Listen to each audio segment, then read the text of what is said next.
sponsor her visa to the United States. And so he did.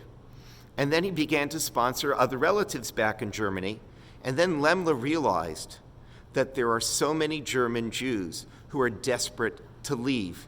And despite the opposition of the Consul General in Stuttgart and the American State Department, Lemla went about putting down the money and sponsoring the visas for 300 German Jews. He saved their lives. This week's Torah reading, we're told about the choice of Avram Avinu, how God chose Avraham to follow in his path. And the question that, of course, arises is, why was Avraham chosen? There's no background given to this. The Kotzker Rebbe has a beautiful explanation of why Avraham was chosen. The Kotzker Rebbe says that actually God put out the call to the entire world, but only Avraham came forward. And that's the lesson of the Torah reading. There are so many times when we get the call and we don't listen.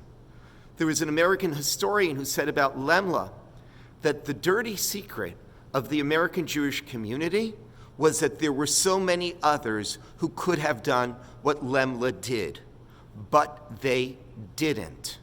And that's the lesson. When you hear the call, you have to come forward. There are so many times that we actually do hear the call, but because we're so used to triaging our calendar and our agenda, and we're used to filtering our messages, that we just ignore it. We put it aside. We do say, yes, I do want to study more Torah. We do say, yes, I want to go to synagogue more often. We do say that I'm going to help someone in their time of need. But when we hear someone's voice sound a little sad on the phone, we don't always ask, why do you sound that way? Can I help you? When we say to ourselves we're going to come and study, we don't always put it in our calendar. And when we make a plan to come to synagogue, we very often oversleep. The lesson of this week's Parsha is that when you get the call, answer it and come forward.